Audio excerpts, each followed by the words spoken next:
सिंधी अदब जी दुनिया में भली कार दोस्तों शामिल क्यों था नाविल इश्क जा 40 उसूल हिस्सो पंजों। ईला नॉर्थ एम्पटन 21 मई सन 2008 ईस्वी।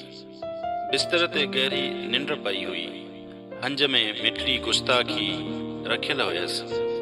संदसि भर में खुलियल लैपटॉप ऐं ख़ाली गिलास पियल हुआ।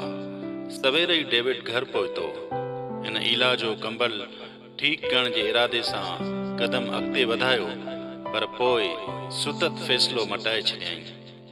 10 मिंटनि खां पोइ ईला सुजाग थी। जॾहिं डेविड कमरे में आयो, ईला निंड करण जो मिकिर कयो। अहिड़ी रीति खेसि गैर मौजूदगीअ जी वज़ाहत खां बचाए छॾियईं। कलाक जे अंदरि संदसि मुड़ुस ऐं ॿार ॿाहिरि हलिया विया त ईला रंधिणे में अकेली हुई। ज़िंदगी पंहिंजे मामूल ॾांहुं अचण लॻी हुई। हिन पंहिंजो रद पचाव वारो पसंदीदा किताबु खोलियो ऐं पोइ हिन ठाहिण लाइ अहिड़ा खाधा चूंडिया जंहिंमें पूरो ॾींहुं लॻी वञे। सॼी मानी ठाहिण खां पोइ हिन गरम चॉकलेट वारो मिठो ठाहियो, पर उन खां वधीक खेसि रद पचाव उन करे बि पसंदि हो जो उहा उन में ई माहिर हुई। ॿियो त उहो कमु ज़हन खे पुरसुकून रखंदो हो। बोर्ची खानो अहिड़ी जॻह हुई जिते हूअ ॿाहिरीं दुनिया खे विसारे छॾींदी हुई ऐं पंहिंजे अंदरि वक़्त जी रवानी खे रोकींदी हुई। उन सोचियो त कुझु माण्हुनि लाइ भली अज़दवाजी तालुक़ बि साॻियो असरु रखंदो हुजे, पर उन लाइ ॿिनि माण्हुनि जी घुर्ज हूंदी आहे। रद पचाव लाइ माण्हू खे सिर्फ़ु वक़्तु, एहतियात ऐं सामान जी ज़रूरत हूंदी आहे। टीवी प्रोग्रामनि में रद पचाव करण वारा माण्हू ईअं ज़ाहिर कंदा आहिनि ॼण रधणु पचाइण जोश, असलियत ऐं एजाद जो कमु आहे। संदसि पसंदीदा लफ़्ज़ तजुर्बो करणु हूंदो आहे। छो न तजुर्बनि खे साइंसदाननि ऐं सुखन साज़ीअ खे फ़नकारनि ते छॾिजे। रद पचाव बुनियादी सिख्या, हिदायतुनि ते अमल करणु ऐं पुराणनि तौर तरीक़नि जे एतिराम करण जो नालो आहे। तव्हांखे बसि पुराणनि तरीक़नि जो इस्तेमालु करणु अचे, न कि उन्हनि ते पिया तजुर्बा कजनि। माण्हुनि सां मिलण जुलण ऐं रीतियुनि रस्मुनि मां रद पचाव में महारत अचे थी। जेतोणीकि इहा हक़ीक़त आहे त जदीद दौर उन्हनि शयुनि खे घटाए छॾियो आहे, पर रंधिणे में रवायती थियण में को आर कोन्हे। ईला खे पंहिंजे मामूल सां पिणु प्यारु हो। हर सुबुह तक़रीबन साॻिए वक़्तु संदसि कुटुंब नेरनि कंदो हो। हर हफ़्ते उहे साॻी तफ़रीगा वेंदा हुआ ऐं हर महीने जी पहिरीं आचर ते पाड़े वारनि सां गॾिजी राति जी मानी जो एतमाम थींदो हो। छो त डेविड हिकु मसरूफ़ माण्हू हो जंहिं वटि सफ़ा घटि वक़्तु हो। ईला ते सॼे घर जी ज़िमेवारी हुई। घर जो ख़र्च पखो, घर जी सार संभाल, फर्नीचर ऐं पर्दनि जी तजदीद करणु, ॿारनि जे अचण वञण जो ख़्यालु रखणु ऐं खेनि स्कूल जे कम में मदद करणु वग़ैरह। ख़मीस ॾियाड़े उहा इज्तिमाही खाधनि पचाइण जी क्लब वेंदी हुई, जिते मुख़्तलिफ़ मुल्कनि जा रुकन अलॻि अलॻि क़िस्म जा खाधा पचाईंदा हुआ ऐं क़दीम दौर जे तामनि खे जदीद दौर जे मिर्च मसालनि में पचाईंदा हुआ। हर जुमे ते उहा काश्तकारनि जी बाज़ार में संदन आंदल शयुनि जी जांच पड़ताल कंदी हुई। पोइ आचर राति डेविड खेसि थाई या जापानी होटल ते वठी वेंदो हो। अक्सर हफ़्तनि जा हफ़्ता प्यार करण खां बिना गुज़ारे छॾींदा हुआ। ईला खे हाणे इहा ॻाल्हि बेमाना लॻंदी हुई त कॾहिं संदसि ज़िंदगी में हुन जो तालुक़ हो। हाणे जॾहिं उहा ख़तमु थी वई त उहा पाण खे पुरसुकून ऐं आज़ादु महसूसु कंदी हुई। आमतौर उहा उन ॻाल्हि मां ख़ुशि हुई त पुराणो शादीशुदा जोड़ो जंसी तालुक़ खे छॾे हिकु मुस्तहकम तरह ॻंढियल हुजे। मसइलो सिर्फ़ु उहो न हो त डेविड जिस्मानी लुत्फ़ वठणु छॾियो, पर हिन पंहिंजी ज़ाल सां ॻंढापो रखणु छॾे ॾिनो हो। ईला कॾहिं बि साणसि ॿियनि औरतुनि सां तालुक़ रखण ते खुली न ॻाल्हायो हो। उहो त खेसि उन ॻाल्हि जो शक थियण बि न ॾींदी हुई। संदसि सुञाणप वारनि मां कंहिंखे बि ख़बर न हुई त कहिड़ी ॻाल्हि जे करे उहे एतिरी आसानीअ सां उन ॻाल्हि खे लिकाए सभु ठीकु ज़ाहिर करण जो ढोंग कंदी आहे। डेविड बि पंहिंजनि अहिड़नि करतूतनि खे ॾाढे सुठे नमूने संभालींदो पिए आयो। कॾहिं बदनामी न थी हुअसि। न कॾहिं को इतफ़ाक़ी हादसो, न ई कॾहिं पाण ग़लती सां ज़बान मां कुझु चयो हुयईं। ॿियनि औरतुनि ख़ासि करे पंहिंजी नौजवान असिस्टेंट सां इश्क कंदो हो। इला ॼाणे थी त बेवफ़ाई हिकु बोई हूंदी आहे। जेकॾहिं वाक्यनि जी का कतार हुई त इला नथी ॿुधाए सघे त कहिड़ो पहिरीं थियो ऐं कहिड़ो बाद में। छा जिस्मानी गुरबत में गैर दिलचस्पी संदसि मुड़ुस जी बेवफ़ाई जो सबबु हुई या का ॿी वजह हुई? छा पहिरीं साणसि डेविड बेवफ़ाई कई हुई ऐं पोइ हिन पंहिंजी जिस्मानी ख़्वाहिश खे नज़रअंदाज़ करणु शुरू कयो हो? जेको बि हो, नतीजो साॻियो हो। 20 सालनि खां पोइ संदन रिश्ते में मौजूद चमक जेका खेनि जानदार रखंदी हुई, सा हाणे न रही हुई। 3 कलाकनि खां संदसि हथ मुसलसिल कम में रुधल हुआ, पर ज़हन केतिरनि ख़्यालनि सां भरियल हुआ। टमाटा कटियाईं, थूम छिलियाईं, बसर कुतरियाईं, चटनी ठाहियाईं, नारंगियुनि जूं खलूं लाहे रखियाईं ऐं मानी लाइ अटो ॻोहे रखियाईं। इहो आख़िरी कमु मङणी खां पोइ डेविड जी माउ पारां ॾिनल सुनहरी नसीहत हुई। मर्द खे ॿी का शइ न पर ताज़ी मानी जी ख़ुशबू ई घर ॾांहुं छिकींदी आहे। कॾहिं बि ॿाहिरां मानी न घुराइजांइ, पर पाण ई पचाइजांइ मिठड़ी। ॾिसजांइ इहो मशवरो केॾो असरु ॾेखारे थो। हुन चयो हो। सॼी मंझंदि कमु करे इला मेज़ सजाए उन ते हिकु जहिड़ा रुमाल, बतियूं, पीलनि ऐं नारंगी गुलनि जो गुलदस्तो सजाए रखियो, जेकी ॾाढा चमकी रहिया हुआ। सफ़ा मस्नूई गुलनि जो ॾेख ॾेई रहिया हुआ। सभु कमु करण खां पोइ डाइनिंग टेबल सफ़ा रिसालनि में ॾेखारियल जदीद क़िस्म जे घरनि जहिड़ी लॻी रही हुई। थकियल पर पुरसुकून हिन रंधिणे वारी टीवी हलाई, मक़ामी ख़बरूं ॾिसणु लॻी। हिकु नौजवान थेरेपिस्ट जो पंहिंजे घर में शुरो लॻल लाश मिलियो। हिकु अस्पताल में इलेक्ट्रिकल शॉर्ट सर्किट सबबि बाहि लॻी वई। 4 स्कूली छोकिरा आवारा गर्दी जे करे गिरफ़्तार कया विया। ख़बरूं ॾिसंदे उहो दुनिया जी अणखुट ऐं तोदींदड़ ख़तरनि ते कंध धोड़ींदी रही। अज़ीज़ ज़हरा जहिड़ा माण्हू पोइते पियल मुल्कनि में वञण जी हिमत ऐं ख़्वाहिश कीअं था करे सघनि, जॾहिं त अमरीका में बि माण्हू महफ़ूज़ कोन्हनि। इला खे इहो सोचे हैरत थी त अहिड़ी गैर यकीनी ऐं ख़तरनाक दुनिया में इला जहिड़ा माण्हू ॿाहिरि नथा निकिरी सघनि, पर साॻी हालात जो असरु अज़ीज़ जहिड़नि माण्हुनि ते उन जे उबतड़ पवे थो।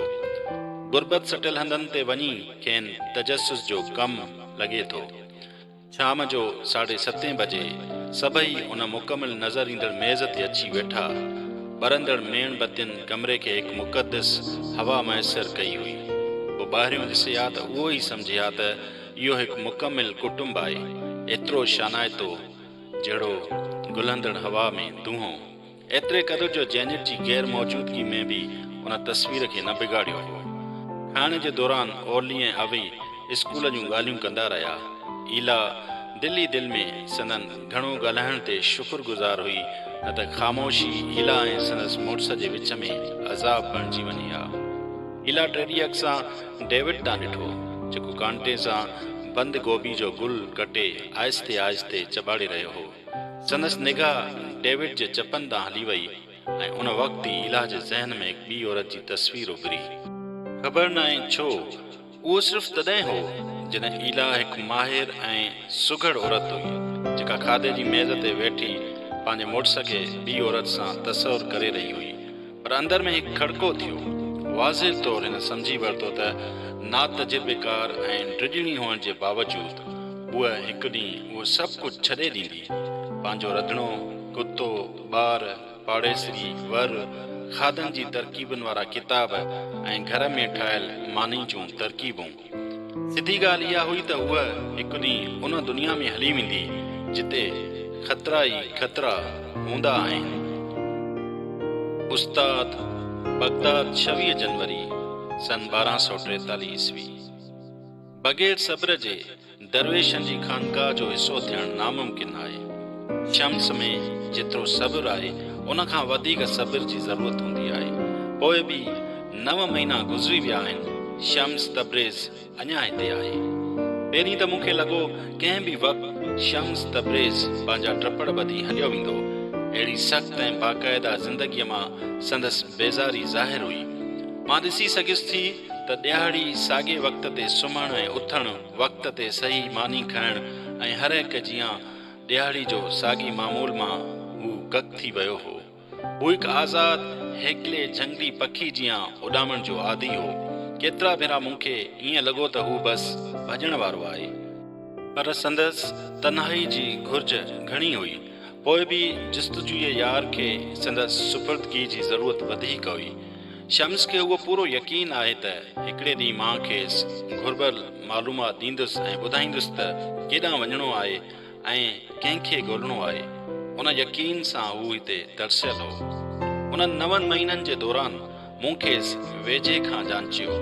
इहा ॻाल्हि मूंखे हैरान कंदी हुई त वक़्त जो वहकिरो ॼण हिन लाइ ॿिए नमूने वहंदो हो, कुझु वधीक तेज़ ऐं सख़्तु, जेको ॿिया सेखड़ाट दरवेश महीननि ऐं कॾहिं कॾहिं सालनि में सिखंदा आहिनि, उहो हिन सिर्फ़ कुझु हफ़्तनि में सिखियो।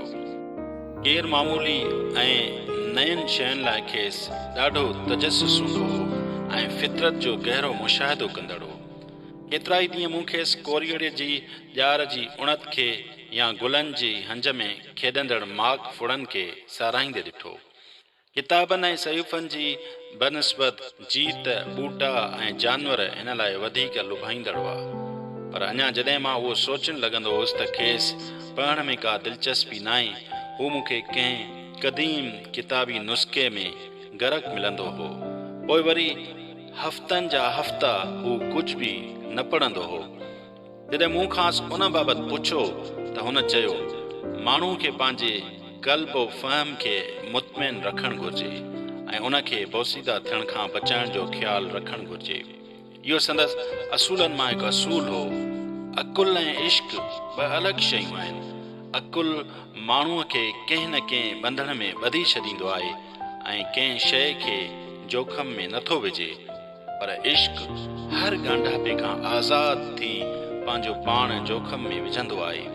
अकुल हमेशह मोहतात ऐं फूके फूके कदम रखण जी सलाह ॾेई चवंदो आहे, ॾिस कंहिं जज़्बे जे असर हेठि घणो न अचिजांइ, पर इश्क चवंदो आहे, घबराए न, हिम्मत कर, घिड़ी पओ।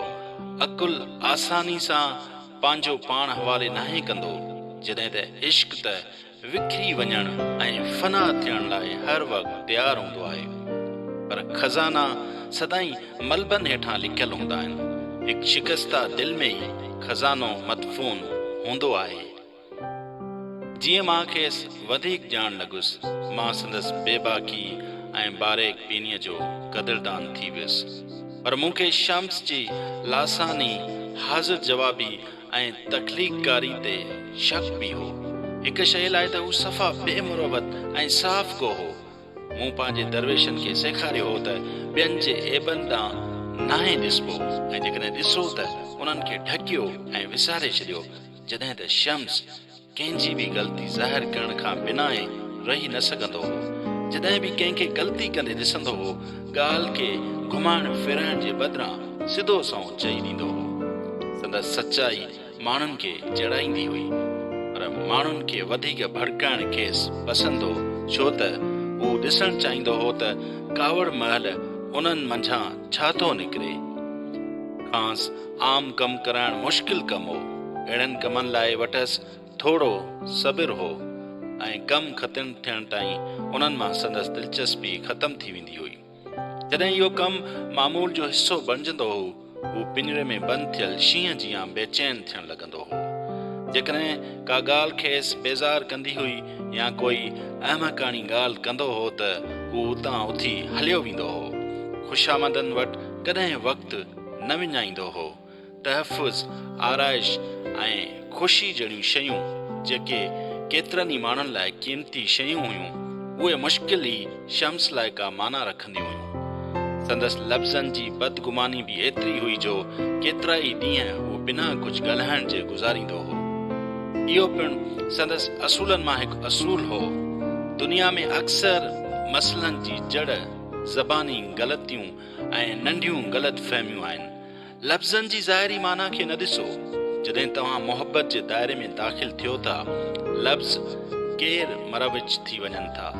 जेकॾहिं असां लफ़्ज़नि में नथा चई सघूं, सो ख़ामोशी ज़रिए सम्झाए सघूं था। थोरे ई वक़्त में मां संदसि ख़ुशहालीअ लाइ फ़िक्रमंद रहण लॻुसि। अंदरि ई अंदरि मूं महसूसु कयो हो त जेको शौक़ सां साड़े सघे थो तंहिंमें पंहिंजो पाण खे ॿरंदड़ आग में विझण जी सलाहियत बि थी सघे थी। आख़िर असांजो मुक़दर ख़ुदा जे हथ आहे ऐं सिर्फ़ु उहो ई ॿुधाए सघे थो त असां मां हर हिकु दुनिया मां कॾहिं ऐं कीअं रुख़सत थींदो। पंहिंजे पारां मूं इहा कोशिशि कई त शम्स खे सुस्त रखां ऐं हिते रहण जो आदी बणाए जेतिरो मां करे सघां ओतिरो खेसि ज़िंदगीअ जे पुरसुकून तरीक़े ॾांहुं आणियां ऐं कुझु देरि लाइ मूं सम्झो त मां कामयाब थी वियुसि। पर पोइ हिकु ख़त आयो ऐं सियारे सां गॾु परियां किथां हिकु कासिद हिकु ख़त खणी आयो। उन ख़त हर शइ बदिलाए छॾी। हिकु ख़त केसरा बगदाद ॾांहुं हिकु ख़त फेबरवरी सन 1243 ईस्वी। बिस्मिल्लाहिर्रहमानिर्रहीम। मुंहिंजा प्यारा भाउ बाबा ज़मान, शाल तव्हां ते ख़ुदा जी रहमत ऐं सलामती हुजे। हिक ॿिए खे ॾिठे ॾाढा ॾींहं थी विया आहिनि। उमीद थो करियां त तव्हां ख़ुशि हूंदा। तव्हां बगदाद जे ॿाहिरां जेका खानका ठाही आहे उन में दरवेशनि खे ॾाहप ऐं ख़ुदा जी मोहबत लाइ जेका तालीम ॾेई रहिया आहियो उन लाइ मूं ॾाढियूं हैरत अंगेज़ ॻाल्हियूं ॿुधियूं आहिनि। तव्हां सां हिकु अहिड़ी राज़दारी वारी ॻाल्हि वंडण लाइ ख़त लिखी रहियो आहियां जंहिं मुंहिंजे दिमाग़ ते कब्ज़ो करे रखियो आहे। शुरू खां ॿुधाइण जी इजाज़त जो तालिब आहियां। जीअं त तव्हां ॼाणो था त सुल्तान अलाउद्दीन कोकब हिकु मशहूरु माण्हू हो जंहिं मुश्किल वक़्त में पंहिंजी अॻुवाणी जा जोहर ॾेखारिया। संदसि उहो ख्वाबु हो त हिकु अहिड़ो शहर ठाहियो वञे जिते शाइर, फ़नकार ऐं फ़िलासफ़र अमन सां रही करे सघनि। हिकु अहिड़ो ख्वाबु जंहिंखे वॻोड़नि ऐं साज़िशुनि जे करे माण्हुनि नाकाम सॾियो हो। ख़ासि करे मज़हबी जंगियुनि ऐं ॿिन्ही पासनि खां मंगोली हमलनि जे करे ईसाई मुस्लमाननि खे क़तल करे रहिया आहिनि। मुस्लमान ईसाइनि खे ऐं मुस्लमाननि खे क़तल करे रहिया आहिनि। मज़हबनि, फ़िरक़नि, कबीलनि ऐं तोड़े जो ॿाहिरनि जी बि पाण में जंग, असां उहो सभु ॾिठो आहे। पर कोकब हिकु साबित क़दम अॻुवान हो। वॾी ॿोट खां पोइ पंहिंजो ख्वाबु साबिया करण लाइ हुन कोन्या शहर जी चूंड कई। हाणे कोन्या में हिकु आलिम रहे थो। तव्हां शायदि हुनजो नालो ॿुधो हूंदो। संदसि नालो मौलाना जलालुद्दीन रूमी आहे, पर हू रूमी जे नाले सां मशहूरु आहे। मूंखे उन सां मिलण जो एज़ाज़ हासिलु आहे। सिर्फ़ु उहो ई न, पर साणसि गॾु पढ़ियो आहियां। पहिरीं उन जे उस्ताद जी हैसियत में, पोइ संदसि वालिद जे मरण खां बाद हिकु सलाहकार ऐं सालनि खां पोइ संदसि शागिर्द बणिजी वियुसि। जी हा मुंहिंजा दोस्त, मां पंहिंजे शागिर्द जो शागिर्द बणिजी वियो आहियां। हू तमामु घणो क़ाबिल ऐं अकुलमंद आहे। जॾहिं खेसि पढ़ाईंदो हुउसि त हिकु अहिड़ो वक़्तु आयो जॾहिं हिन खे पढ़ाइण लाइ मूं वटि कुझु न हो ऐं मूं खां सिखणु शुरू कयो। संदसि वालिद पिणु हिकु ॾाहो आलिम हो, पर रूमी वटि इहा सलाहियत आहे जेका तमामु थोरनि आलिमनि वटि हूंदी आहे। मज़हब जो उन काण खोटे उन मंझां लाज़वाल ऐं कामिल जवाहिरात कढण जी सलाहियत। तव्हांखे ॿुधाइण थो चाहियां त इहे रुॻो मुंहिंजा ज़ाती ख़्याल न आहिनि। जॾहिं रूमी अज़ीम सूफ़ी दवा साज़ ऐं अतार फ़रीदुद्दीन अतार सां मिलियो, अतार उन लाइ चयो, हीउ छोकिरो मोहबत जी दिलि जो हिकु दरवाज़ो खोलींदो ऐं मुश्ताक़ तसव्वुफ़ जे दिलनि में हिकु चिणग दुखाईंदो। साॻी तरह मशहूरु फ़िलासफ़र, मुसन्निफ़ ऐं सूफ़ी इब्न अरबी जॾहिं नौजवान रूमी खे पंहिंजे वालिद पुठियां हलंदे ॾिठो हो त हुन रड़ी करे चयो, सभु वाखाण अलाह लाइ आहे। हिकु ढंढ जे पोयां हिकु समुंड हली रहियो आहे। 24 सालनि जी नंढी ॼमार में ई रोमी हिकु रूहानी पेशवा थियो। अॼु 13 सालनि खां पोइ कोन्या जा रहाकू खेसि हिकु मिसाल तौरु ॾिसनि था ऐं हर जुमे ते आस पास मां केतिरा ई माण्हुनि जा मेड़ शहर अचनि था। हिन कानून, फ़लसफ़े, फ़िक़ह, इल्म फ़ल्कियात, तारीख़, इल्म कीमिया ऐं अलजबरा में सबक़त हासिल कई आहे। चयो वञे थो त संदसि 10,000 मुरीद आहिनि।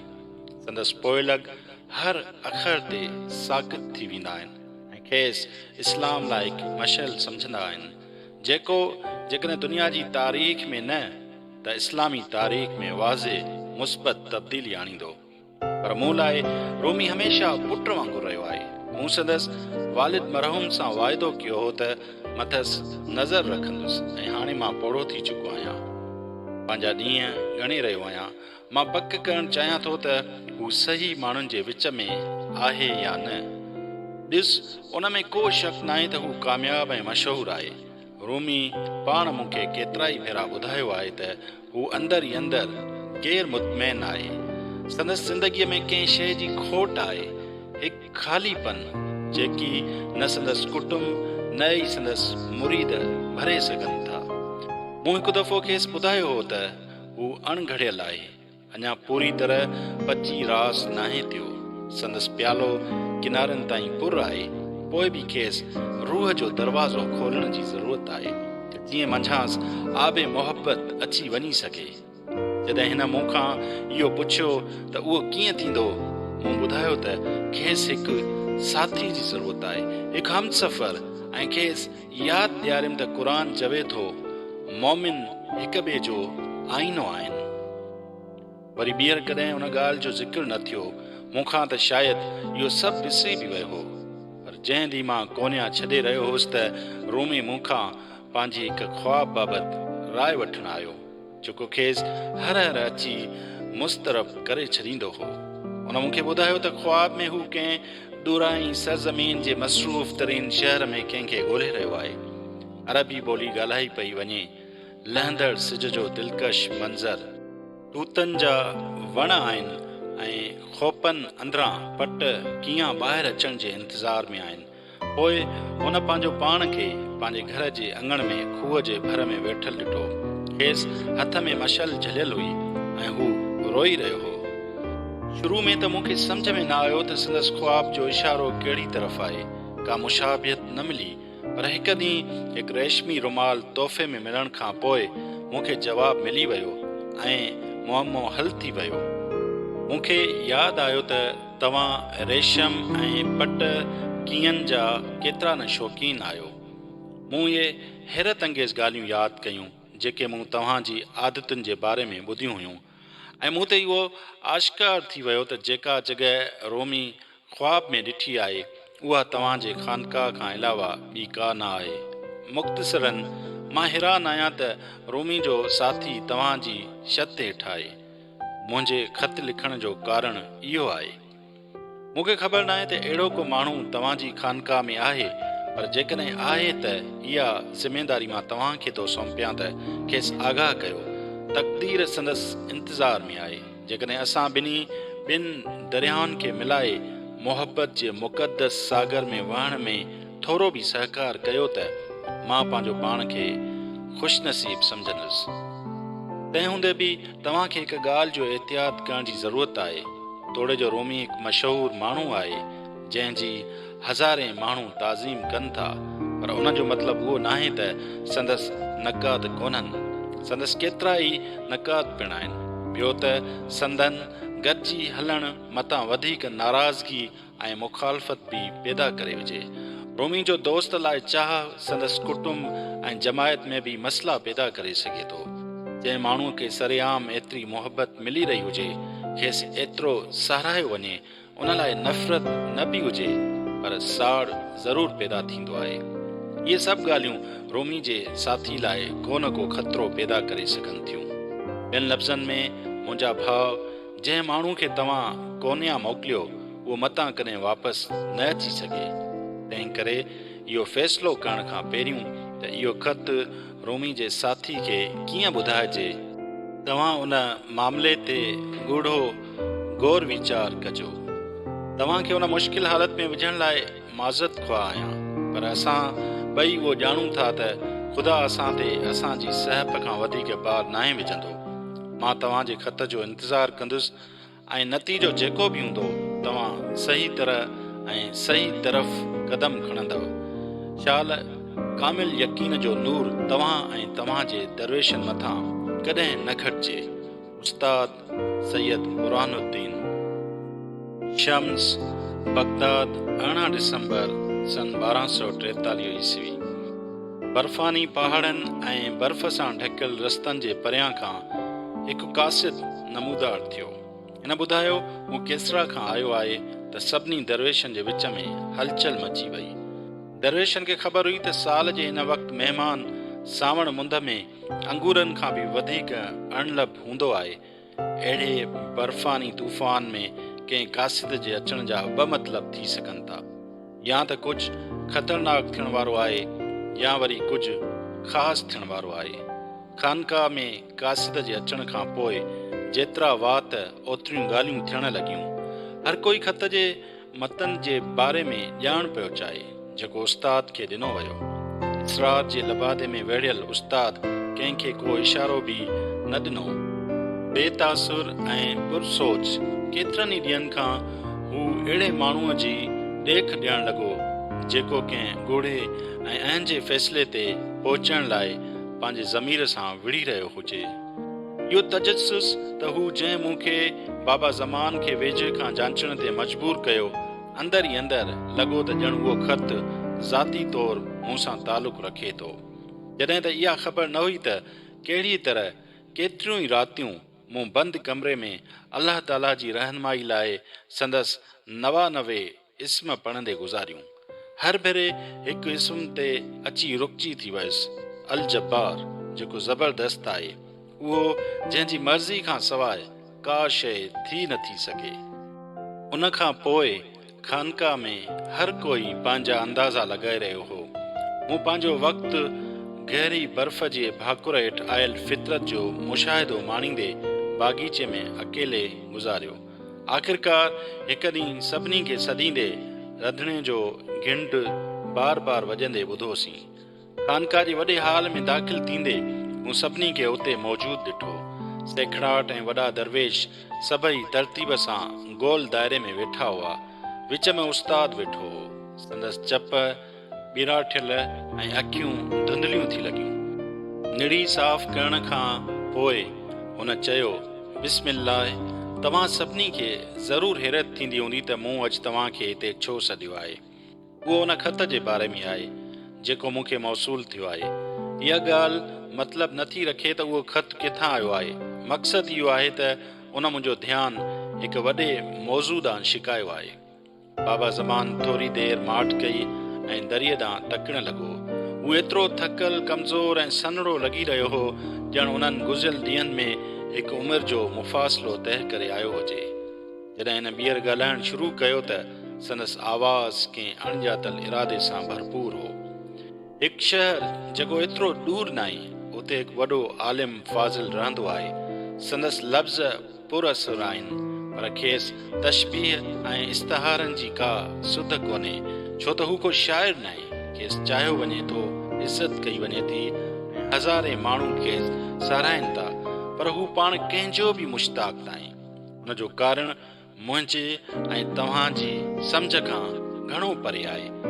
शायदि असांजी खानकाह मां कोई वञे ऐं साणसि मुलाक़ात करे संदसि साथी बणिजी वञे। सीने में मुंहिंजी दिलि सुसी सोढ़ी थी वई। मूं होरियां होरियां साह खयो।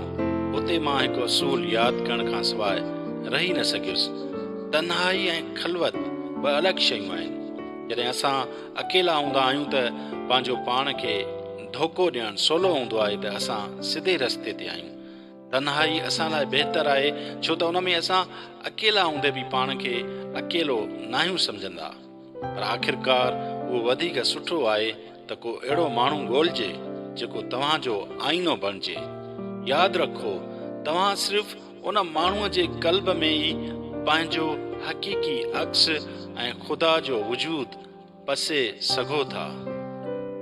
उस्ताद पंहिंजी ॻाल्हि जारी रखी, मां तव्हां खां पुछणु थो चाहियां त तव्हां मां को रज़ाकाराना तौरु उन रूहानी सफ़र ते वेंदो।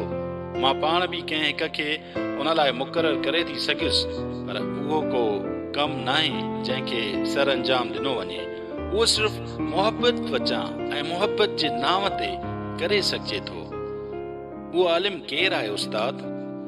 नौजवान दरवेश ॻाल्हाइण जी इजाज़त तलबी।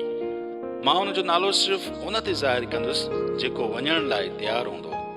उहो ॿुधी नवनि दरवेशनि जोश ऐं बेसब्री मां पंहिंजा हथ मथे कया। 10 मां बणियुसि। बाबा ज़मान हथ जे इशारे सां असांखे चयो त संदसि ॻाल्हि ख़तमु थियण जो इंतज़ारु करियूं। तव्हां पंहिंजो ज़हन ठाहियो, उनखां अवल तव्हांखे हिकु ॿी ॻाल्हि बि ॼाणणु ज़रूरी आहे। उनखां पोइ उस्ताद असांखे ॿुधायो त सफ़र वॾे ख़तरनि ऐं मुश्किलातुनि सां भरियल आहे ऐं का पक नाहे त वञण वारो वापसि बि अची सघंदो या न, सवाइ मुंहिंजे सभिनी जा हथ हेठि थी विया। बाबा ज़मान पहिरियों भेरो मुंहिंजी अखियुनि में काफ़ी देरि सिधो सौं निहारींदो रहियो। जीअं ई संदसि नज़रूं मुंहिंजी नज़रुनि सां मिलियूं, मूं ॼाणे वरितो त हू शुरू खां ई ॼाणे पियो त उन कम लाइ मां ई राज़ी थींदुसि। शम्स तब्रेज़ उस्ताद होरियां ऐं होॾ वचां ईअं चयो ॼण मुंहिंजे नाले संदसि वात में को अजीब ज़ाइको छॾियो हुजे।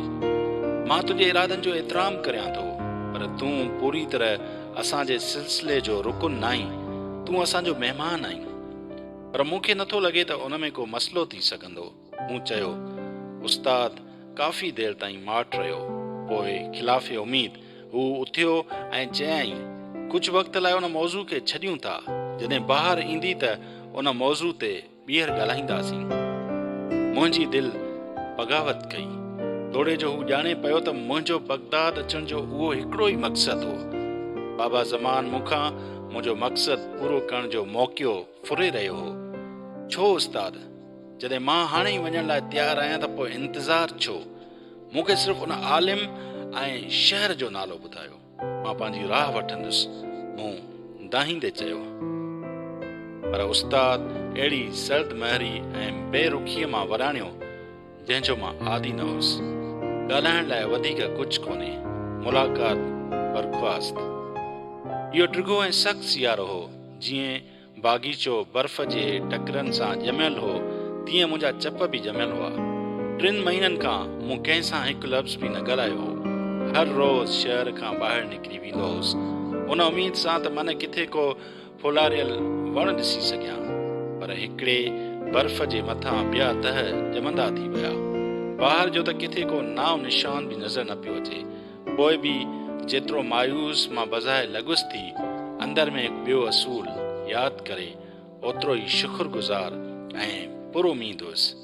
हिकु असूल आहे जेको उन वक़्तु मुंहिंजी हालत ते ठहिकियो थी। ज़िंदगीअ में कुझु बि थी वञे, केतिरी ई अहंजी छो न थी वञे, कॾहिं मायूस न थियो।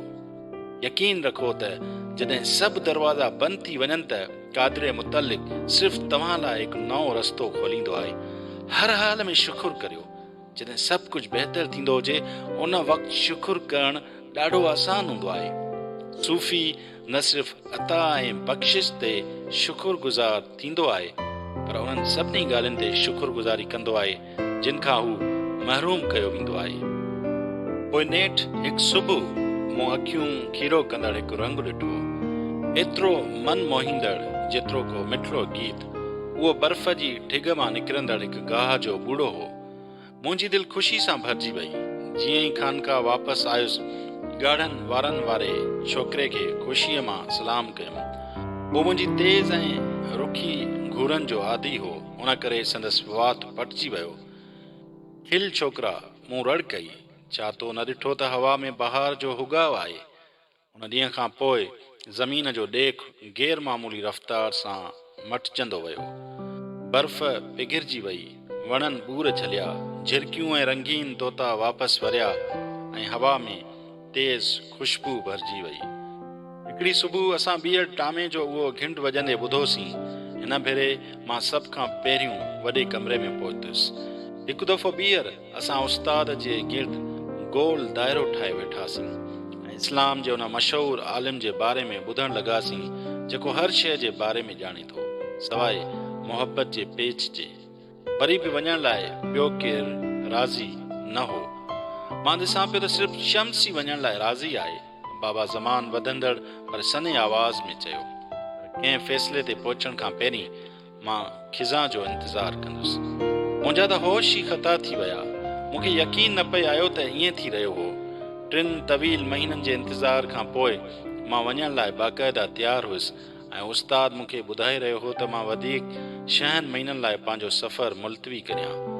मूं ॿुधंदड़ दिलि सां एतिजाज कयो, शिकायत कई ऐं उस्ताद खे अर्ज़ु कयुमि त उन शहर ऐं आलिम जो नालो ॿुधाए, पर वरी हुन मूंखे इनकार कयो। जोतोणीकि मूं ॼातो थी त हिन भेरे इंतज़ारु करणु सवलो थींदो, छो त हाणे वधीक देरि नथी लॻी सघे। सियारे खां ॿाहिरि ताईं बर्दाश्त करण खां पोइ पंहिंजे अंदर जी आग खे ॿाहिरि खां खिज़ां ताईं रोके सघियुसि थी। बाबा ज़मान जे इनकार मूंखे मायूस न कयो, पर जेकॾहिं कुझु थियो हो त मुंहिंजो जोश वधियो हो, मुंहिंजा इरादा मज़बूत थिया हुआ। हिकु ॿियो उसूल चवे थो, सब्र जो मतिलबु उहो न आहे त इंसान चुपचाप सहंदो रहे, पर उन जो मतिलबु उहो आहे त इंसान दूर अंदेश ऐं वसी निगाह बणिजी मामलनि जी पछाड़ी लाइ रब ते भरोसो रखे। सब्र छा आहे? सब्र उहो आहे त कंडे खे ॾिसी गुल ते नज़र विझिजे, राति जी गुग ऊंदाही खे ॾिसो त बाख फुटीअ ते नज़र हुजे। बेसब्री इहा आहे त इंसान एतिरी नंढी निगाह रखण वारो हुजे जो मामले जी पछाड़ीअ ते नज़र न रखी सघे। आशिकान इलाही सब्र जो दामन कॾहिं बि हथां न आहिनि वञणु ॾींदा, छो त खेनि ख़बर हूंदी आहे त सनी लकीर मां पूरो चंड थियण में वक़्तु लॻंदो आहे। हिज़ा में जॾहिं टियों दफ़ो उहो टामे जो घिंड वॻो, मां आराम ऐं इत्मिनान सां वञणु लॻुसि, उन यकीन सां त हिन भेरे फ़ैसिलो थी वेंदो। बाबा ज़मान हमेशह खां वधीक कमज़ोर ऐं फिको पिए लॻो। ईअं पिए लॻो ॼण मंझसि का ताक़त न रही हुजे। जीअं ई हुन मुंहिंजो मथे थियल हथु ॾिठो त न हुन ॿाहिरि ॾिठो न ई वरी ॻाल्हि ख़तमु कई, हुन जे बजाए हुन हाकार में कंधु धूणियो। ठीकु आहे शम्स तब्रेज़, हुन में को शक न आहे रहियो त तूं ई आहीं जंहिंखे हिन सफ़र ते रवानो करे सघिजे थो। इंशाअल्लाह तूं सुभाणे सुबुह सफ़र में हूंदे। मूं उस्ताद जो हथु चुमियो। रिगे अरसे खां पोइ आख़िरकार मां पंहिंजे साथी सां मिलण वारो हुउसि। बाबा ज़मान मूं ॾांहुं पुरसोच ऐं पुरजोश मुस्कुराहट सां निहारियो, ईअं जीअं को पीउ पंहिंजे सिकील ते पुट खे जंग जे मैदान में मोकिले रहियो हुजे। पोइ हू पंहिंजी डिघी ख़ाकी जुबे मां हिकु मोहर लॻल लिफ़ाफ़ो कढी मूंखे ॾेई ख़ामोशी सां कमरे मां हलियो वियो। ॿिया सभु बि संदसि पुठियां हलिया विया। कमरे में अकेलो हुउसि। मूं लिफ़ाफ़े तां मोहर हटाई। अंदरि मूं लाइ मालूमात जा 2 हिसा हुआ, जेकी सुहिणनि अखरनि में लिखियल हुआ, शहर जो नालो ऐं आलिम जो नालो। त मां कोन्या वञी रहियो हुउसि कंहिं रोमी सां मिलण लाइ। घड़ी खन लाइ मुंहिंजी दिलि धड़कण छॾे ॾिनो।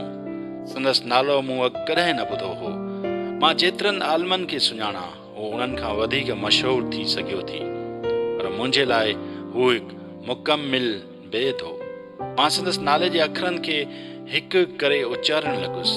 ताक़तवर, वज़हदार, बख़मली, बाहिमत ऐं पुर एतमाद ऐं पुर इसरार।